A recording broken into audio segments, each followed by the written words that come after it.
In Rome, gladiator battles ended in cheers, but captive women survived only to enter a hidden suffering never acknowledged by Roman society.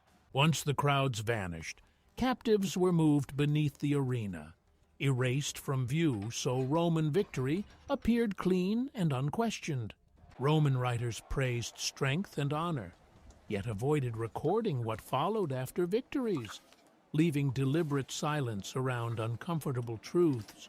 Women taken through war or punishment were stripped of identity, counted as possessions controlled entirely by rank and influence. Public celebration depended on secrecy, ensuring cruelty remained private, while Rome preserved its image of order and honor. Victory brought privileges shaped by tradition, not law, allowing private customs to exist where oversight was deliberately absent. Many captives were held near the arena, confined in small spaces designed to isolate, control, and prevent resistance or memory. Survival offered no certainty, only transfer or waiting, as fate depended entirely on authority rather than justice. Roman law stayed silent where power benefited, allowing suffering to exist between regulation and deliberate neglect. Gladiator fame widened the gap between public praise and private consequences hidden beneath the arena's foundations. The absence of records ensured accountability disappeared before cruelty could be questioned or documented.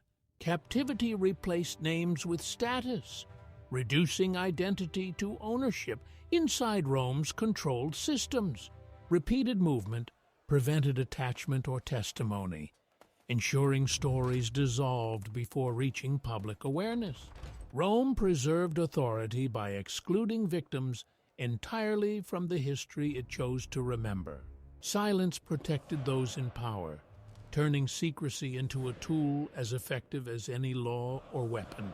The arena became a gateway, directing suffering into unseen spaces where attention and accountability disappeared.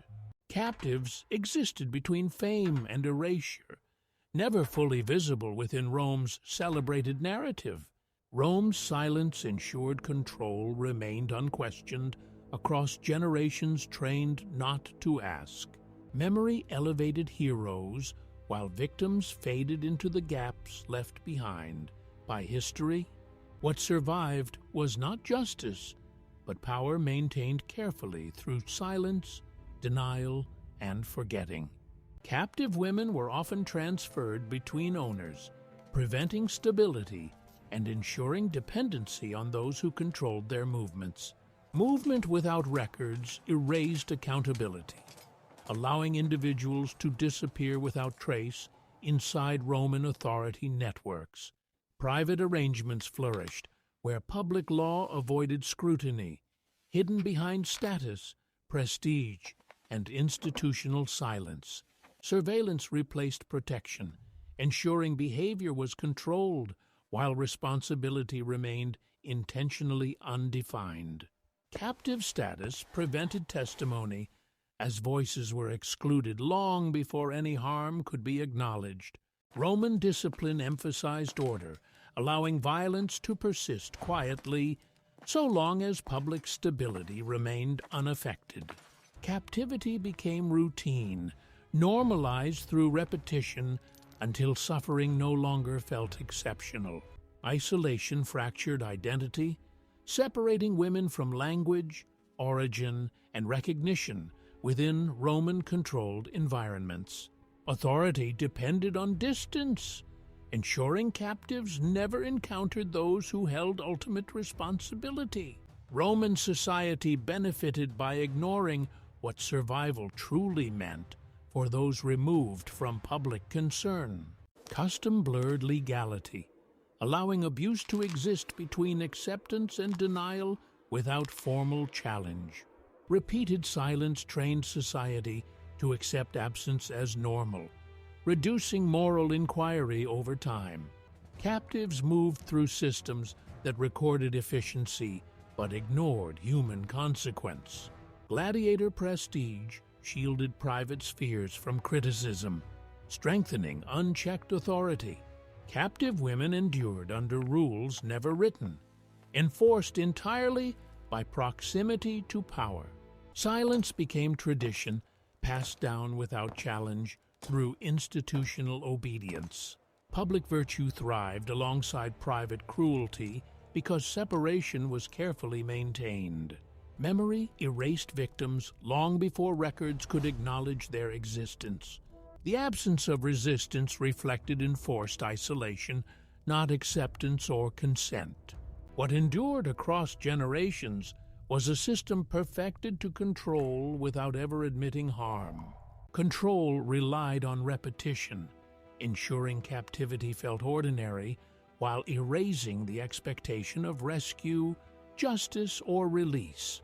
Roman authority thrived by keeping suffering distant, allowing citizens to celebrate order without confronting its hidden foundations. Captive women rarely remained in one place, moved often to prevent familiarity, planning, or collective memory.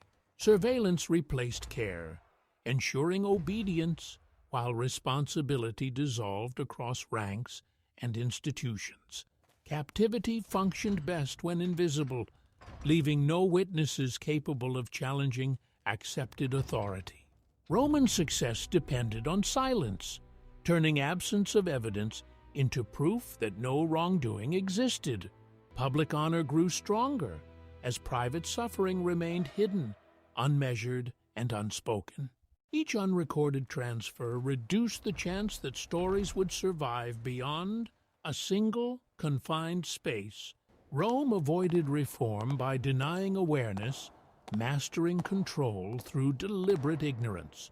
Power survived by never naming victims, keeping focus on spectacle rather than consequence. Captive status removed legal identity, replacing law with obedience enforced by proximity to authority. Distance between decision-makers and captives prevented empathy and preserved institutional comfort. Normalization ensured suffering felt expected rather than extraordinary. Roman stability depended on unseen labor and suppressed trauma beneath celebrated success. Silence shaped obedience, training generations not to question what lay beneath order. Accountability vanished through structure, funneling harm into spaces without oversight. Captive women existed under constant observation, never protection. Roman triumph relied on forgetting those whose suffering sustained its image of greatness.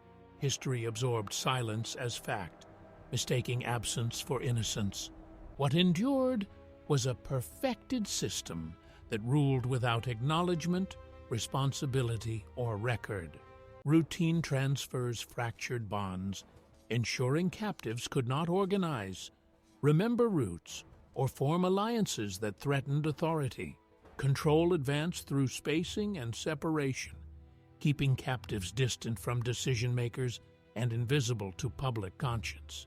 Silence endured because outcomes never reached courts, archives, or witnesses willing to speak. Rome normalized absence, teaching citizens that missing people simply exited importance rather than justice. Authority preferred obscurity, letting private harm persist beneath public order and ceremony. With no path to appeal, captives measured time by transfers and confinement rather than calendars. Memory eroded with distance, ensuring stories dissolved before reaching any sympathetic ear. Prestige insulated commanders from inquiry, transforming notoriety into an effective shield against scrutiny. Systems rewarded compliance, discouraging guards from intervening even when harm became visible. Distance converted cruelty into procedure, allowing repetition without reflection or remorse. Public admiration thrived while consequences remained redistributed across unseen spaces. Without records, disappearance required no explanation, enabling continuity without accountability. Captives learned stillness, adapting to survival within shrinking choices and constant watch. Institutional rhythm replaced law, structuring harm into predictable schedules that avoided attention. Reassignment prevented endurance from becoming testimony, restarting silence at each location. Authority reproduced itself by training indifference as civic responsibility. Secrecy preserved prestige, ensuring honor narratives outpaced any inquiry into cost. Time blurred into routine, reducing endurance to compliance rather than hope. The system rewarded forgetting, reinforcing stability by removing names from memory. What persisted was efficiency without empathy, sustained by quiet compliance and distance. Order persisted by routine, conditioning captives to expect commands while erasing any notion that fairness or appeal ever existed. Distance between spectacle and consequence allowed Rome to celebrate success without confronting the hidden human costs beneath it. Captives were counted, not known, sustaining efficiency while eliminating responsibility for individual outcomes. Separation turned suffering into abstraction, making repetition possible without remorse or interruption. Private authority expanded where public scrutiny ended, sustaining harm through invisibility. Harm persisted because it followed process, not impulse, repeating as duty rather than choice.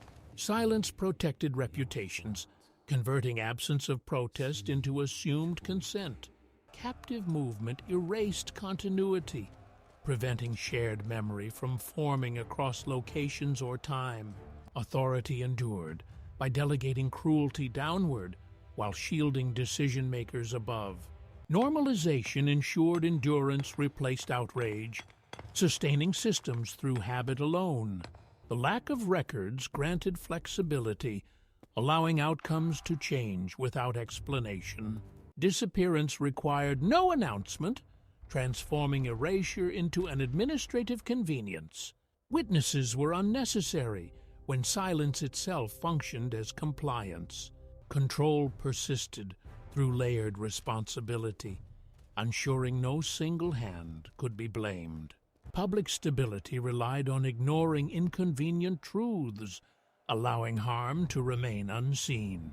Routine transformed endurance into expectation, reducing hope to quiet compliance. Institutional silence multiplied suffering by ensuring no interruption occurred.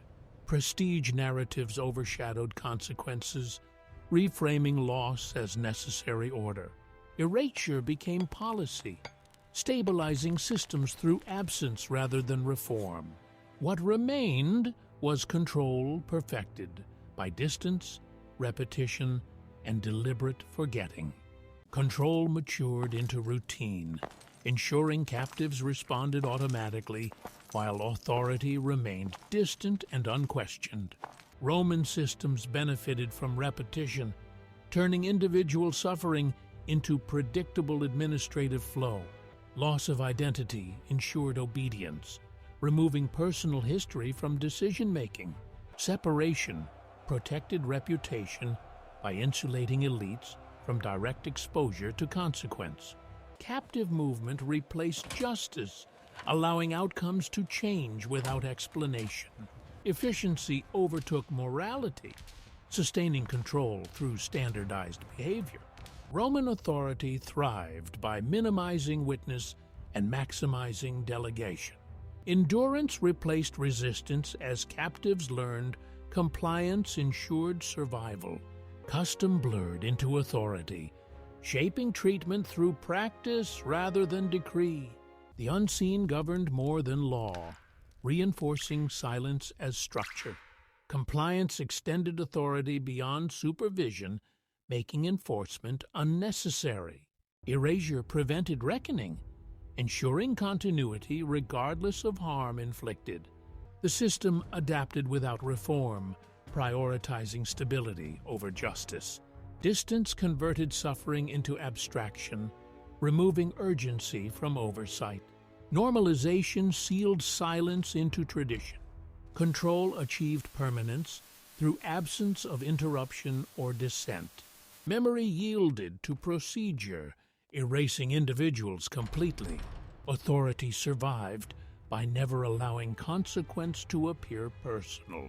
Silence replaced outrage, preserving order without reform. What endured was a perfected mechanism of control that required no acknowledgement to function. Obedience replaced fear, as repetition conditioned captives to respond without resistance or expectation of mercy. Roman authority relied on distance, ensuring suffering never interrupted decision-making or public confidence. Captives learned patterns, knowing survival depended on compliance rather than appeal. Procedures replaced judgment, allowing harm to continue without pause or reconsideration. Repeated silence ensured absence felt normal, not alarming. Authority endured by standardizing behavior until suffering blended into daily function. Legal absence protected institutions, preventing accountability from ever forming. Custom outran law, defining reality through repeated practice rather than decree. Distance removed empathy, allowing decisions to remain abstract and detached. History favored order, omitting disruption by excluding those erased from its pages. Routine absorbed consequence, transforming endurance into expectation. The absence of protest confirmed success, reinforcing silence as validation. Witness was unnecessary, where procedure replaced conscience. Control thrived through layered authority, ensuring blame never settled. The system endured because it required no correction. Control extended beyond walls, shaping behavior long after captivity began. Silence became training, enforced through repetition rather than threat. The absence of challenge transformed control into permanence. Order survived by teaching compliance as survival. What remained was a system that governed quietly, efficiently, and without reflection. Control no longer required force, as expectation and routine shaped behavior more effectively than punishment ever could. Roman systems refined obedience until resistance became impractical rather than forbidden. Repetition dissolved fear, replacing it with conditioned acceptance of confinement. Authority endured by separating decision from consequence, ensuring accountability never materialized. Silence outweighed protest, stabilizing order without confrontation. Time erased urgency, allowing harm to persist unnoticed through procedural normality. Captivity reshaped identity until individuality lost meaning within structure. Obedience persisted even without supervision, proving control had embedded itself deeply. Institutional calm concealed constant harm, normalized by routine and distance. What appeared stable was sustained by unseen endurance and learned submission. Control advanced by predictability, eliminating surprise and therefore resistance. Repeated compliance rewired behavior, ensuring enforcement was rarely required. Invisibility became protection for those who benefited most. Distance diluted responsibility, allowing authority to endure unchallenged. Endurance replaced hope as the dominant survival strategy. Routine numbed awareness, ensuring continuity without moral disruption. Authority succeeded by making injustice unremarkable. Silence hardened into structure, carrying control forward without effort. Memory faded where systems demanded forgetfulness. What endured was silent authority, perfected through repetition and erasure. Control persisted without supervision, as behavior aligned automatically with expectations shaped by long exposure to authority. Routine stripped urgency from suffering, allowing harm to repeat unnoticed. Distance between authority and consequence ensured decisions carried no emotional weight. Erasure replaced resolution, allowing systems to continue without public reckoning. Obedience no longer required enforcement, proving control had fully embedded itself. Stability thrived by keeping injustice unnamed and unseen. Roman authority relied on invisibility, converting harm into an abstract process. Control matured into habit, eliminating the need for fear or force. Endurance sustained authority more effectively than violence ever could. Silence ensured continuity, dissolving outrage before it could form. Systems thrived by avoiding interruption, allowing repetition to replace reform. Distance rendered harm procedural, eliminating urgency and empathy. Control functioned best when suffering became ordinary and unremarkable. Memory dissolved where systems discouraged reflection. Authority endured by eliminating narrative, replacing story with procedure. Routine shaped compliance more deeply than threat ever achieved. Distance from consequence preserved authority from moral disruption. Control remained stable by preventing disruption rather than resolving harm. Silence multiplied authority, allowing structure to persist unquestioned. What remained was control perfected through repetition, distance, and erasure. Control required no correction, as obedience flowed naturally from habits shaped by years of silent enforcement. Roman systems endured by preventing disruption, allowing repetition to substitute justice entirely. Endurance replaced resistance, reshaping survival into submission. Distance softened responsibility, ensuring authority never confronted the impact of its decisions. Silence ensured compliance, stabilizing control without visible resistance. Systems thrived on disappearance, converting absence into administrative success. Routine prevented questioning, training acceptance across generations. Authority depended on invisibility, ensuring consequences never reached those who commanded.